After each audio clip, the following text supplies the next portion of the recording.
नमस्कार, मैं बब्बल शर्मा, राजकीय कल्याण कन्या महाविद्यालय सीकर से। अभी तक हम YouTube वीडियोस के माध्यम से अध्ययन करते आए हैं। इसी श्रृंखला में तकनीक को थोड़ा आगे लेकर चलते हैं लाइव टीचिंग की ओर, जिसमें हमें क्लासरूम का आभास होगा और लगेगा जैसे हम रूबरू मुखातिब हैं। हमारी लाइव क्लास परसों यानी बुधवार शाम 6 बजे होगी, जिसमें आप अपनी जिज्ञासाओं के समाधान, अपनी व्याख्याओं से संबंधित जो भी समस्याएं हैं उनको कमेंट्स के माध्यम से पूछ पाएंगे। आइए आज हम चलते हैं भूषण कवि को पढ़ने। उत्तरी पलंग ते नदियों है धरा पे पग, तेऊ सग बग निशिदिन चली जाती है। अति अकुलाती मुरझाती न छिपाती गात, बात न सोहाती बोले अति अन्न खाती है। भूषण भनत सिंह शाही के सपूत, सिवा तेरी धाक सुने अरिनारी बिल खाती है। जौन मैंने जाती ते वे धूपे चली जाती, तीन बेर खाती थी वे तीन बेर खाती। महाराज शिवाजी की पराक्रम, उनकी वीरता का वर्णन करते हुए कवि भूषण कहते हैं, उत्तरी पलंग ते न दियो है धरा पे पग। शत्रु की नारियां, जो मुगल हरमों में रहने वाली, विलासिता को भोगने वाली जो मुगल स्त्रियां हैं, जिन्होंने कभी पलंग से उतरकर धरा पर पग नहीं रखा था, धरती पर अपने कदम जिन्होंने नहीं रखे थे, तेऊ सग बग निशिदिन चली जाती है। वही स्त्रियां महाराज शिवाजी के डर के मारे कांपती हैं और सगबग बड़ी तेजी से निशिदिन चली जाती है, न दिन देखती हैं न रात देखती हैं, और भागी दौड़ी इधर उधर बिल खाती हुई चली जा रही हैं। यानी उन्होंने शत्रु सेना में तो खलबली मचाई जो मचाई है, लेकिन हरमों में स्त्रियां डर रही हैं कि हमारा आगे क्या होगा, और वो इधर उधर अफरा तफरी के मारे भागती हुई फिर रही हैं। अति अकुलाती मुरझाती न छिपाती गात, बात न सोहाती बोली अति अन्न खाती है। अति अकुलाती मुरझाती न छिपाती गात, और जो स्त्रियां विलास को भोगते हुए, सुख सुविधाओं को भोगते हुए भी अति अकुलाती, बहुत ज़्यादा अकुलाती थी, बहुत ज़्यादा व्याकुल होती थी, मुरझाती थी और तुरंत मुरझा जाती थी, धूप में जो कुम्हला जाती थी, और जो जिनका शरीर है वो इतना ज़्यादा सुकुमार था, इतना ज़्यादा कोमल था कि छिपाती गात, कि अपने शरीर को छिपाती हुई फिरती थी, कैसे भी अपने आप को बचाती हुई फिरती थी। वो स्त्रियां बात न सुहाती बोले अति अन्न खाती है, जिनको आज बात करती हुई सुहा नहीं रही है, आपस में जो कोई वार्ता नहीं करना चाह रही, अति अन्न खाती है। और यदि उनसे कोई वार्तालाप भी करता है तो अनखाती का अर्थ होता है क्रोधित होना, झुंझला जाना। वो झुंझलाती फिर रही हैं। उनके मनोरंजन के साधनों के बीच रहने वाली जो स्त्रियां हैं, आज एक दूसरे से बातचीत करते हुए भी वो डर रही हैं, क्रोधित हो रही हैं। भूषण भनत सिंह शाही के सपूत, सिवा तेरी धाक सुने अर नारी बिल खाती है। भूषण कवि शिवाजी के बल, शिवाजी के तेज का वर्णन करते हुए कहते हैं कि भूषण भनत का अर्थ है कहते हैं, भूषण कहते हैं सिंह शाही के सपूत, कि हे शिवा आप सिंहनी के सपूत हैं, आप शेरनी के समान वीरता, बल, तेज के साक्षात प्रमाण हैं। शिवा तेरी धाक सुनी है, शिवाजी महाराज तेरी धाक को सुनकर, तेरे पराक्रम को सुनकर, तेरे इस शौर्य को सुनकर, अरी नारी, अरी जो स्त्रियां हैं, शत्रुओं की जो स्त्रियां हैं, जो मुगल हरमों में रहने वाली जो स्त्रियां हैं, बिल खाती हैं। वो अपने हश्र को सोचकर कि हमारा आगे क्या होगा, ये सोच कर व्याकुल हुई फिर रही हैं, बिल खाती हुई फिर रही हैं। जौन मैंने जाती ते पे धूपे चली जाती, और वो स्त्रियां जिनको हरमों में रहने की, भोग विलास को भोगने की और सुख सुविधाओं को भोगने की इतनी अधिक आदत थी कि जौन मैंने जाती, कि धूप की बात तो छोड़ो, जो जौन अर्थात चांदनी तक में बाहर नहीं निकलती थी, शीतल रात्रि में जो बाहर नहीं निकलती थी, वे स्त्रियां धूपे चली जाती, तुम्हारे डर के मारे धूप में भागते हुए इधर उधर भाग रही हैं, इधर उधर घूम रही हैं। तीन बेर खाती थी वे तीन बार खाती हैं।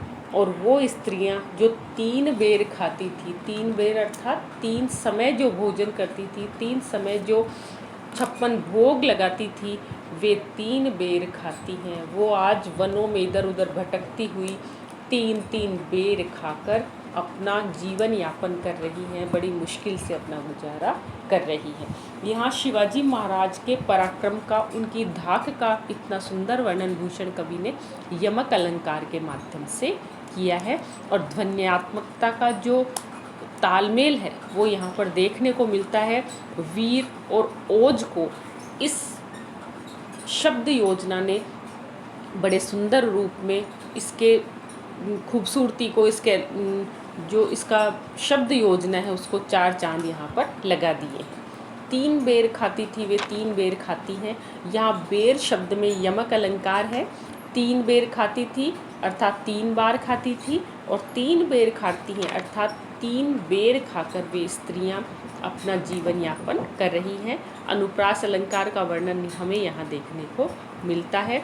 और अतिशयोक्ति अलंकार शिवाजी के वीर, शिवाजी की जो पराक्रमता का वर्णन यहाँ पर कवि ने किया है वो भी बहुत ही अतिशयोक्ति अलंकार के माध्यम से अपने चरम रूप पर हमें देखने को मिलता है।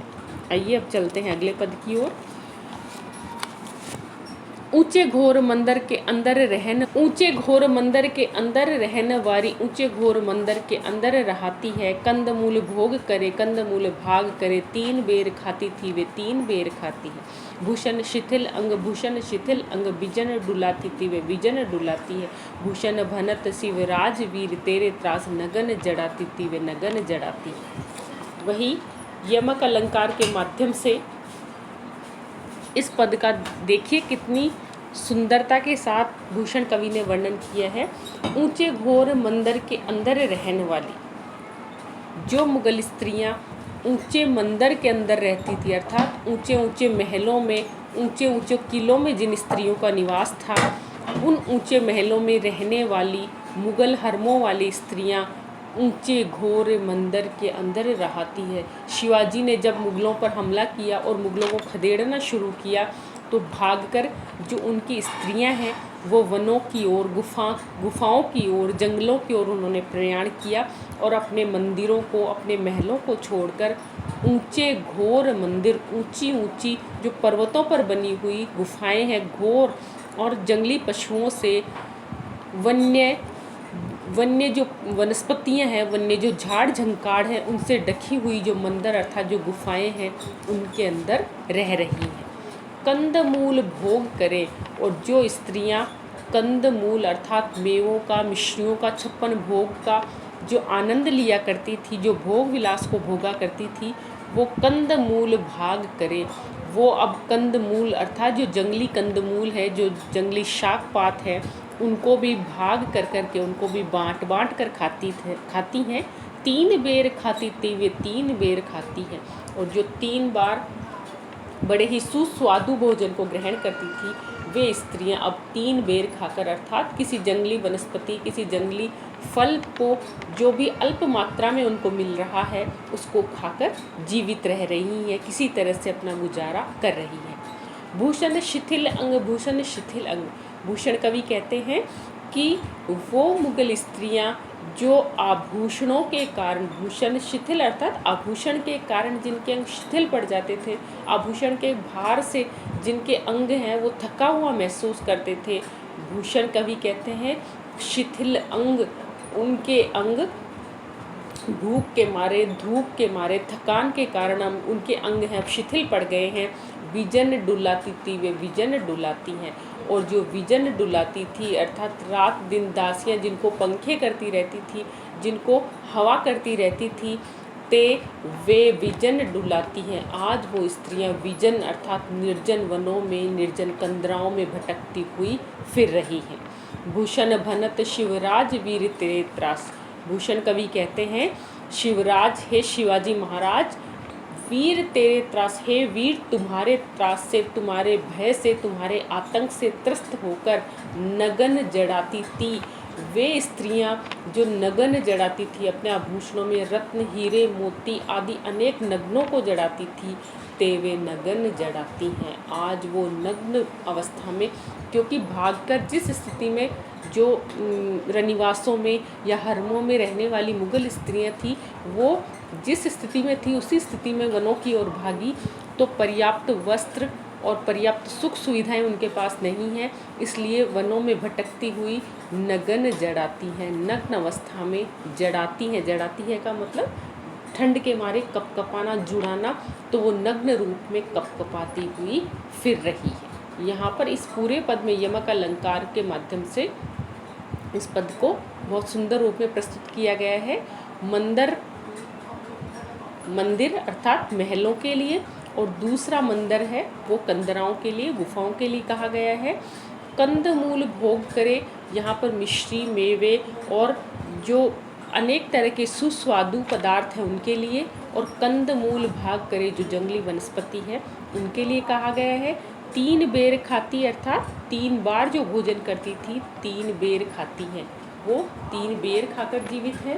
भूषण, एक भूषण का अर्थ यहाँ आभूषण से है, और दूसरा भूषण शिथिल अंग, यहाँ भूषण कवि के लिए कहा गया है।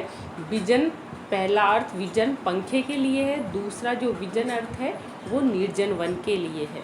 और नगन जड़ाती थी अर्थात जो नग्नों को, बहुमूल्य रत्नों को अपने आभूषणों में जड़ाती थी, अपने आभूषणों में जिनको लगवाकर और अपने आभूषणों की सुंदरता को बढ़ाती थी, वो नगन जड़ाती या नग्न अवस्था में जुड़ाती हुई अर्थात ठंड के मारे कपकपाती हुई फिर रही है। इस तरह से बड़े ओज और बड़े वीर रस के साथ यहाँ पर शिवाजी महाराज ने, भूषण कवि ने यमक अलंकार के माध्यम से इस पद की सुंदरता का बहुत ही श्रेष्ठ रूप में वर्णन किया है।